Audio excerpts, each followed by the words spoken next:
രാജാക്കന്മാർ 15-ാം അധ്യായം 1 മുതൽ 34 വരെയുള്ള വാക്യങ്ങൾ.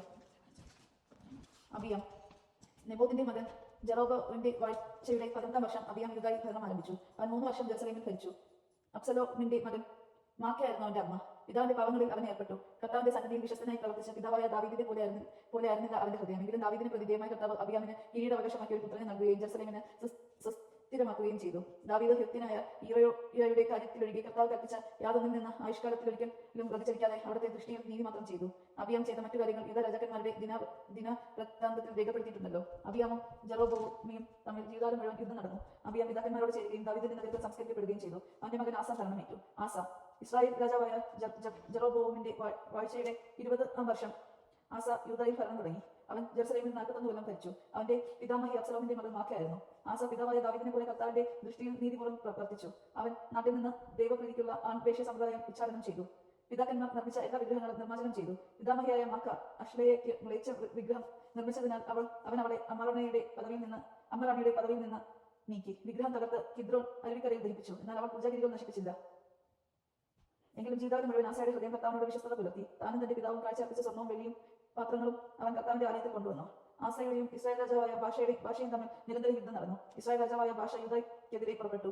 യൂദാ രാജാവായ ആസയുമായി ബന്ധമുണ്ടാകാതിരിക്കാൻ റാമ നിർമ്മിച്ചു. ആസ ദേവാലയത്തിലും കൊട്ടാരത്തിലും ഭണ്ഡാരത്തിലും ശേഷിച്ചിരുന്ന സ്വർണ്ണവും വെള്ളിയും ദമാസ്കിൽ വസിച്ചിരുന്ന ഹെസിയോന്റെ പൗത്രനും തമീമോന്റെ മകനുമായ ബൻഹദ് എന്ന സിറിയ രാജാവിനെ കൊടുത്തയച്ചു പറഞ്ഞു, നമ്മുടെ പിതാക്കന്മാർ തമ്മിലുണ്ടായിരുന്നതുപോലെ നമുക്കും സംഖ്യം ചെയ്താൽ ഞാനിത് സ്വർണ്ണവും വെള്ളിയും സമാനമായി അയക്കുന്നു. ഇസ്രായേൽ രാജാവായ ഭാഷ എന്റെ രാജ്യത്തിൽ നിന്ന് പിന്മാറുന്നതിന് അവനുമായുള്ള സംഖ്യ വിച്ഛേദിക്കുക. ആസ രാജാവിന്റെ അഭ്യർത്ഥന സ്വീകരിച്ച് ബൻഹദാദ് സേനാധിപതിമാരെ ഇസ്രായേൽ നഗരങ്ങൾക്കെതിരെ അയച്ചു. അവർ നഫ്താലി ദേശത്തോടൊപ്പം ഇയോൻ, ദാൻ, ആബേൽ, ബദ്ദമാക്ക, കിന്നോറത്ത് എന്നിവ കീഴടക്കി. ഇതറിഞ്ഞ് ഭാഷ റാമയുടെ നിർമ്മാണം നിർത്തിവെച്ച് തിർസായിൽ തന്നെ താമസിച്ചു. ആസ രാജാവ് ഒരു വിളംബരം മൂലം യൂദാ നിവാസികളെ വിളിച്ചു കൂട്ടി. ആരെയും ഒഴിവാക്കിയില്ല. റാമ പണിയാൻ ഭാഷ സംഭരിച്ചിരുന്ന കല്ലും മരവും അവർ എടുത്തുകൊണ്ട് വന്നു. ആസ രാജാവ് ഇവ കൊണ്ട് ബെഞ്ചമിനെ, ഗേബിയും മിസ്പയും നിർമ്മിച്ചു. ആസയുടെ മറ്റു പ്രാർത്ഥനകളും ശക്തിയും ദൈവഭയവും അവഹരിച്ച നഗരങ്ങളുടെ വിവരങ്ങളും യൂദാ രാജാക്കന്മാരുടെ ദിനവൃത്തത്തിൽ രേഖപ്പെടുത്തിയിട്ടുണ്ടല്ലോ. വാർദ്ധക്യത്തിൽ അവന് കാലിൽ രോഗം പിടിപെട്ടു. അവനും പിതാക്കന്മാരോട് ചേർന്നു. പിതാവായ ദാവീദിന്റെ നഗരത്തിൽ സംസ്കരിക്കപ്പെട്ടു. അവന്റെ മകൻ യോശാഫാത്ത് ഭരണമേറ്റു. ഇസ്രായേൽ രാജാക്കന്മാർ നദാബ്, ജെറോബോമിന്റെ മകൻ നവാബ് യൂദാ രാജാവായ ആസയുടെ 2-ാം ഭരണവർഷം ഇസ്രായേലിൽ ഭരണം ആരംഭിച്ചു. അവൻ 2 കൊല്ലമാണോ. തന്റെ പിതാവ് ഇസ്രായേലിനെ വഴിപിഴപ്പിച്ച പാപമാർഗത്തിൽ ചരിച്ച് അവൻ കർത്താവിന്റെ സന്നിധിയിൽ തിന്മ പ്രവർത്തിച്ചു. ഇസാക്കർ ഗോത്രത്തിൽപ്പെട്ട അഹിയായുടെ മകൻ ഭാഷ അവനെതിരെ ഗൂഢാലോചന നടത്തി. നദാബും ഇസ്രായേലും ഫിലിസ്തീയ നഗരമായ ഗിബത്തോൻ ആക്രമിച്ചപ്പോൾ ഭാഷ അവനെ വധിച്ചു. ഇങ്ങനെ യൂദാ രാജാവായ ആസയുടെ 3-ാം ഭരണവർഷം ഭാഷ നദാബിനെ കൊന്ന് തലസ്ഥാനത്ത് വാണു. രാജാവായപ്പോൾ തന്നെ അവൻ ജെറോബോവിന്റെ വംശം മുഴുവൻ നശിപ്പിച്ചു. കർത്താവ് തന്റെ ദാസനും ശിലോന്യനുമായ അഹിയ വഴി അരുൾ ചെയ്തിരുന്നത് പോലെ അവന്റെ സന്തതികളിൽ ആരും അവശേഷിച്ചില്ല. ജെറോബോവാം ചെയ്തതും ഇസ്രായേലിനെ കൊണ്ട് ചെയ്യിപ്പിച്ചതുമായ പാവങ്ങൾ ഇസ്രായേലിന്റെ ദൈവമായ കർത്താവിന്റെ കോപം ജ്വലിപ്പിച്ചതിനാലാണ് ഇത് സംഭവിച്ചത്.